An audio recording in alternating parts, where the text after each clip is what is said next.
But I just want to kind of start off. One, thank everybody that's watching live. Looks like we're up to about 9 people right now. Right. And for everybody, if you're watching it after the fact, thank you. I really appreciate the support. This is the first kind of just off the cuff chat that I've had. And just to kind of give you guys, and I'm going to give my friend Bostic here a chance to introduce himself in a minute, but just to kind of let you know what brought us here. We're both sitting here at Reds. We kind of got the sign. We're here, Reds at 28. Greenville. Yes, Greenville, over here on Pendleton Street in West Greenville. Y'all be sure to come check them out and give them some love. But we were both sitting here preparing for our independent presentations at the Clemson Men of Color Summit that is coming up this week. And we just got so passionate. I was listening to him talk about his content. I was like, hold on, I got to run and we need to do a talk. I want to get this information out to the world. So right now, actually, what I want to do, can you kind of just, tell them who you are and what you stand for, what you do? Hello, everyone. DJ Bostic. I'm the owner of Pinnacle Business USA, as well as I have 2 organizations, one called Medipop and one called Black Men Meditate, BLKMEN MEDITATE. And what we're tasked with doing is really bringing awareness and teaching individuals how to, what I like to call slow down time, be present in the moment, and be connected. Reducing anxiety, reducing stress. Originally from Miami, families from the Bahamas, and I'm excited about just what's to come with collaboration and really teaching youth as well as adults the importance, the benefits of meditation, and how it can really revolutionize your life. I love Most it. definitely. I love it. Yeah. So as we're talking about revolutionizing our lives, most people that are watching probably know, but I don't know, you might have some people watching from your page that have no idea, like, who is this guy doing this talk. So I am a native of Greenville here in West Greenville, and what I do with Greenville County Schools and just the community is try to work with people who are healing from trauma, and try to better educate us as a community, because I believe it takes us all. I call these village chats because I believe it takes a village. That's right. Hey, Jill, I see Jill logged in. Hey. So as we talk about taking a village approach to helping each other heal from trauma, when you think about working with people and teaching them the practice of meditation and mindfulness, and you think about the process of healing, how do those things go together? How do you feel like that figures into somebody's life in a healing way? Most definitely. So one of the things I always tell individuals that it is almost impossible to be a meditator, to be a mindfulness practitioner and not deal with past traumas. Because what meditation does, it propels you, it pushes you into a greater form of yourself, a greater version of yourself. So with doing that, whenever you are still dealing with trauma, anxiety, or fears, what meditation does, it brings it back to your recollection. It brings it back to your understanding of where areas you need to heal in. What are those areas in your mind that you have not fully dealt with yet? Meditation allows you to slow everything down and really deal with them each individually, so that they can really become the greater version of yourself and really push forward and move forward. Without meditation, you find individuals that succumb to the environment, succumb to the emotions they may be feeling at that time. And of course, we know meditation and mindfulness, what it does, it allows you to slow down time and really deal with issues so that you can become the greatest version of yourself. And that's why the world needs it. Y'all know I'm a snapper. I felt that. And you talk about slowing down time and being the best version of yourself. Can you talk a little bit about like your personal journey and what meditation has done for you? Oh, man, most definitely. So I was always an individual that felt that I had to be not only the best, but in a way I had to be greater than everybody else. Okay. Not knowing at that time that those were things, because I always felt that I was not enough. So with me feeling that I was not enough, it allowed me to feel, okay, I got to be the best. I got to outdo everybody around me. But not understanding that there is no collaboration when it's just you. You know what I mean? If it's only competition, so I went into every relationship as a competition. I had to be better. But I was not being my authentic self. So meditation allowed me to go back and say, well, where did this stem from? I tell people all the time, you can cut down a tree as many times as you want, but if it still has roots, it'll grow. So there were areas that I was just cutting down the tree in my life, not really dealing with the root cause of the issues coming from my childhood. You know what I mean? Where I felt that anything I loved would leave me. Okay. So I went into relationships and friendships that, hey, I'm going to get you before you get me. So meditation, what it did, it showed me how to heal those areas because those are very precious areas to me because I felt it made me who I was. Gotcha. But because of that, when I begin to deal with those issues, I'm able to look at life from a different perspective. I'm able to look at life for the joy that it is, that I really could create and recreate myself. Many of you watch here that follow my page will tell you they have never seen me with hair. Ever, because I feel you had to be polished, you had to be cleaned up. And when you go into corporate, you got to look a certain way.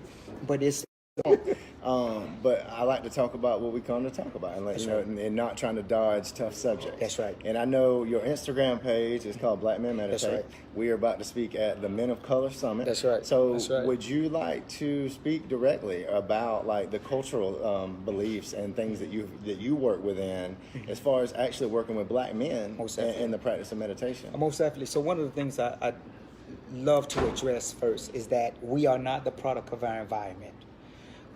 Growing up, a lot of black and brown boys are dealing with their society creating who they are. If in my area, in my society, in my community, in my hood, if we're known for, well, we get to a certain age, you start selling drugs so you can pay for food, make sure your mom has. Gotcha. So I become now a product of that. If it's, well, I've never seen healthy relationships, I've never seen a two-parent household, we're dealing with the anxiety of that. So we go into relationships feeling that, well, if I didn't see it, I have nothing to pattern.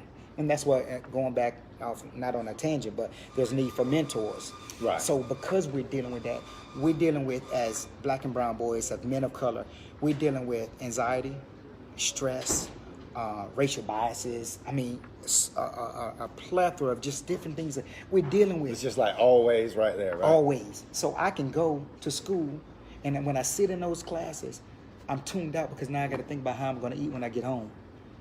So now I'm not focusing on teaching. I'm not focusing on those issues that I need to focus on, because now I'm thinking about how am I going to survive after this, because nobody taught me how to deal with a world outside of the structured doors.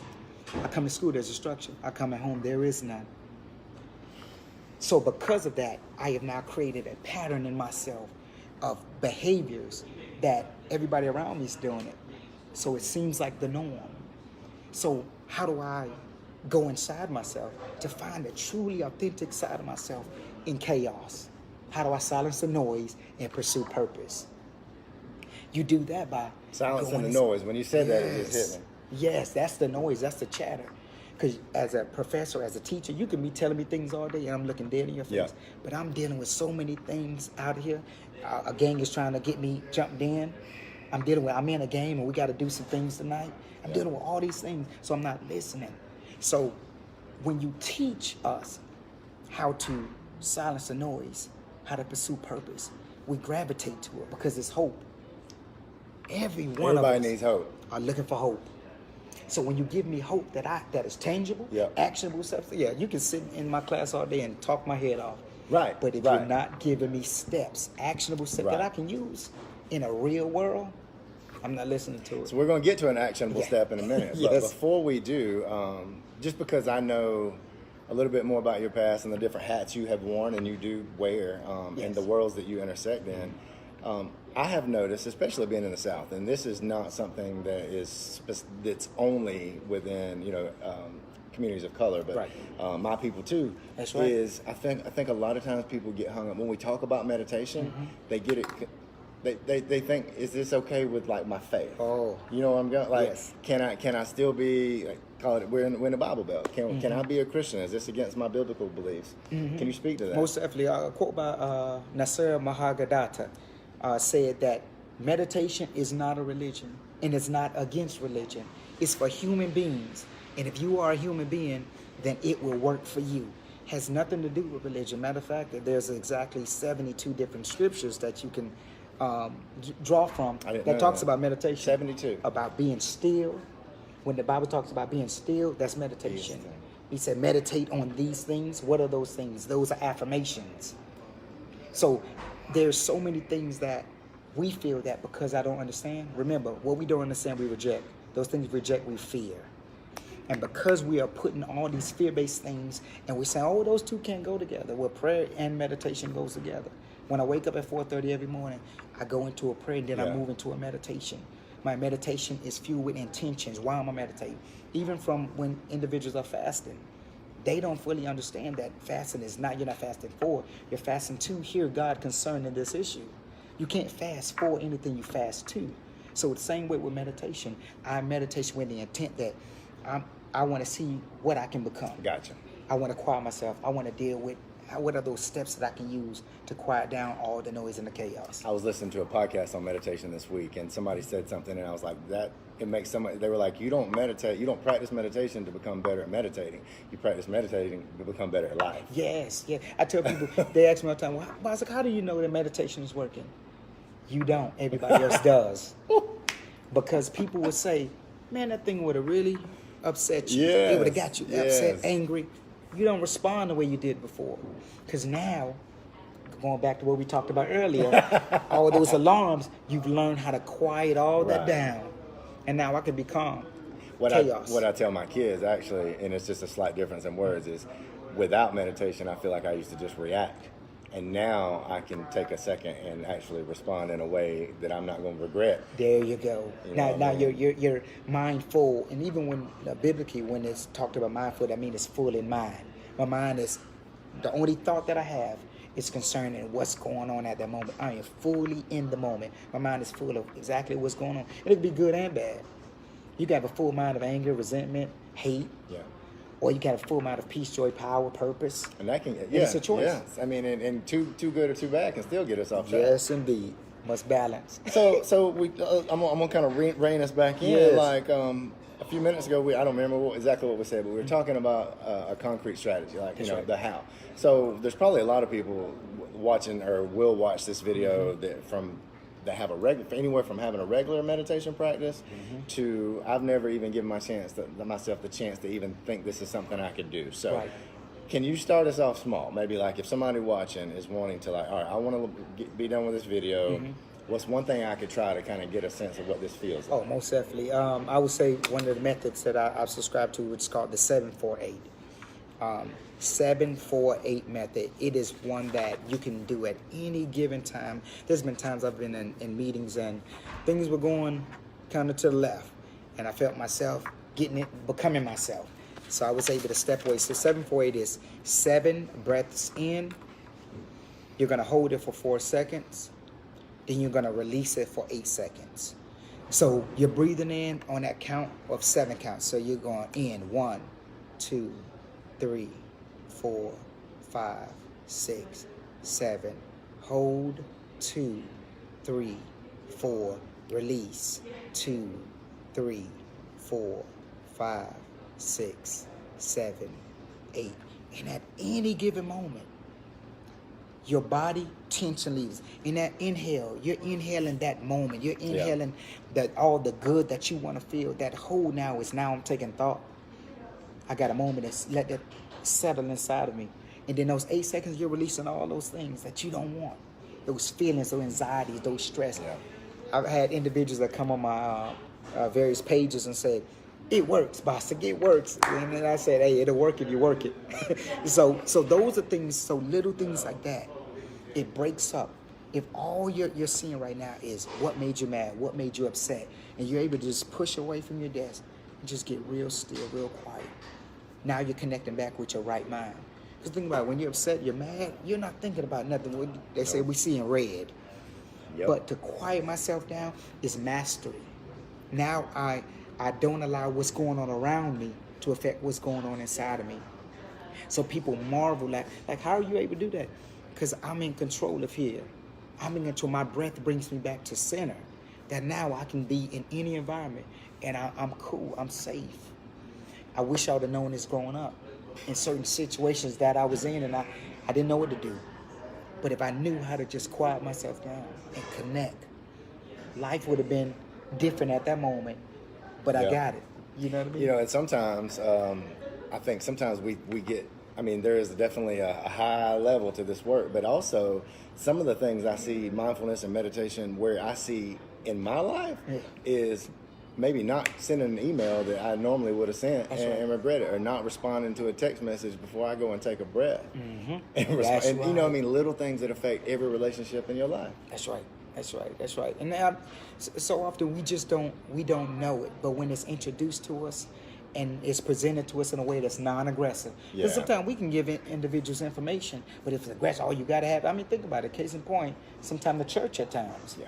It sometimes you got to do this, got to do that, but when you present information in a way that it impacts them and empowers them to act, to move to action, their life changes forever. There are many individuals that I've dealt with personally from a mentor standpoint that I'm able to see. They were like, man, if it wasn't for that, that's really what helped me through those times that I didn't want to study, that I was able to be present, or with procrastination, things like that. So the benefits of meditation and mindfulness is amazing, absolutely amazing. And you know, if you're an educator watching this, or if you have a kid of your own that maybe, whether they're struggling in school or not, and I like how you said it earlier. I think you said if you are a human being, this can work for you. What I always try to stress too when we talk about a practice of meditation is, I think one of the misconceptions is this is great for once you get upset, but the thing is, it's kind of like, you know, if you were training, you couldn't train to go to the Olympics and then wait till you get there to learn how to do it. You got to practice and practice and practice. That way it's there and accessible for you when you need it. So there have been, and we were looking at some data earlier, there's a lot of research that has shown impacts in, you know, more emotional regulation, more improved concentration, lower depression, lower anxiety, and even improved academic performance from practicing this stuff. That's right. And you got to think about it, in various communities and some school systems, test scores are down, there's no engagement. So here we are now bringing information to you to say, okay, you want to see things change. Here you go. Right, here you go. You know what I mean? And it's amazing. It's absolutely But we got to amazing. do it consistent. There you go. Consistency is key. You know what I mean? We got to do it consistent. I try to get it, you know, even if it's only 5 minutes a day on my mat. That's right. Same here. Same here. All right. So before I want to talk a little bit about what you're going to be doing this week. But before, is there anything else that you want to, I mean, anything at all? You get free reign. Anything within this world. I tell individuals that in order to fully become yourself or become the greatest version of yourself, it starts with looking at yourself. What are those areas in my life that when I get really still, when I get really quiet, and I really want to really go inside myself to see exactly what's needed to be better? I'm always asking myself the question, how can I be better? How can it be better for my relationship? How can I be better for my friendships? And we don't think about that. But meditation allowed me to say, you can't continue on with certain behaviors and patterns and habits and expect something different if it's not favorable or what you want. Because insanity is doing the same thing over and over, expecting a different result. So what I'm hearing you say, one of the things it's gotten from you, and I see this a lot, not just with the kids I work with, but with adults, is it's giving you the opportunity to maybe take something that normally would have been frustrating that you like blame the external world on, and you can kind of take some ownership and see how, and that gives you power. Yes, most definitely. One of the affirmations that I'll be teaching this week is called, I am the CEO of my life. Nobody else can tell me how to run my company. This is my company. So I can't blame somebody outside for affecting what's going on in my company. I'm the CEO of my life. So I am dictating, I am creating, I am, whether it's a partnership agreement, we're talking business, what are those partners that line up that won't destroy my company? What are those agreements that I have made with myself, or relationships that is empowering me to become greater? And your relationships and your partnerships and your friendship should do just that. I was told that a good friend will give you confidence for life, or a true friend will give you confidence for life. So where are those areas in your life that you want to just see change? I love it. Moment of silence. I know. Well, I mean, you know, that's again, it's just sometimes you got to just sit with something. That's right. And some of you're speaking a lot of truth. Yeah. So even in the video, I'm just I need to sit with that for a minute. So tell us a little bit about the event that's coming up this week. I know we're both going to be there, but I'm going to let you get your shine real quick. Yes, man. I'm absolutely excited. One of the breakout speakers for Clemson's National Men of Color Summit. That is going to be absolutely awesome. 11:15, and my topic is going to be how to silence the noise and pursue purpose, meditation and mindfulness. And this 11:15 on which day? On Wednesday.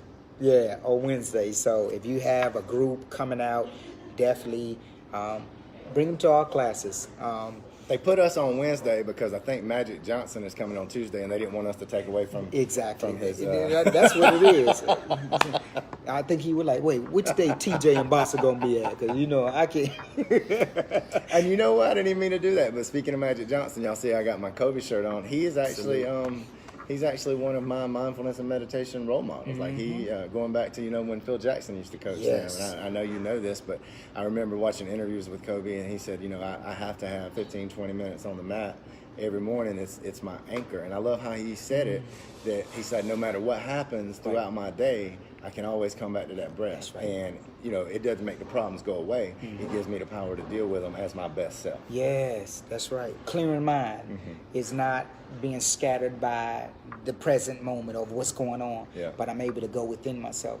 I'm a believer that in my meditation practices, the stillness that I feel when I'm in practice, I feel it throughout the day. I can always tap into that. You know what I mean? I do. So often we say I can tap into that and find that same stillness, that same calm. And there's certain things that you can do, not going deep, but mudras. Why do people put their hands on certain fingers?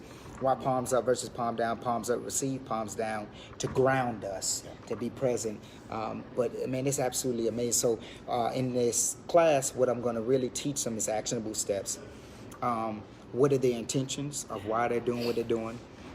We're going to go over a guided meditation that's going to be awesome. And more important, I'm going to give some data because I want them to know exactly. It's not something we just making up. Right. Where are they at in the whole scope of when it comes to this meditation mindfulness, and what's those needed steps to get to that next place. And then we're gonna rock out question and answer. I'm telling you, we're gonna have a good time. High energy. Let's go.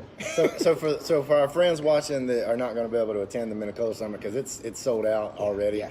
How can they get in touch with you? How can they find out more about what you do? Most definitely. So IG Black Men Meditate, BLKMENMEDITATE, Black Men Meditate. There's also Medipop, meditation pop up, and that's MEDEPOP. You can, we have somebody answering DMs all the time. All right. And we're excited. Or if it's something that you think that is needed, your constituents or your schools or things like that, definitely reach out because it's needed. It's definitely needed. Man, hey, thank you so much. I love serve. I'm honored to serve with you in this work that we do because we are a village. That's right. And I look forward to serving with you this week at the Minnecola Summit. Thank you. You Well, have something else? I just very quickly, I Go ahead. just want about it. to really share how amazing it is to know TJ, and those that know him personally and those that don't, he's genuine. He is authentic. And I said this the first time we ever met. I told Jill when we got in the car, I said, I like him. I like him because he's not trying to be anybody, but he has a passion for what he does. And as an educator, you don't see that often. And he has that passion for everybody. You know what I mean? But when he see injustices going on, he's going to speak on it, and you just don't see that often. And I just want to celebrate him as a brother and a friend. The work that he's doing is tireless. I know there's many roadblocks that he may run into every now and then, but he keeps pushing and he keeps disseminating information, and that's the key to all our communities. So I want to thank you, brother. Most definitely. All right, y'all. Well, again, tomorrow this was spontaneous. So join us tomorrow night at 6 o'clock. We'll be right here at Reds in West Greenville. I'm gonna have my friend Jessica Sharp of Sharp Brain Consulting, who is amazing. We're gonna be talking about poverty and how it affects the brain. Wow. I just posted her TED Talk on my page earlier, so check it out. It'll give you a little insight on what we'll be talking about tomorrow. But thank y'all. Enjoy the rest of your Sunday. Salute.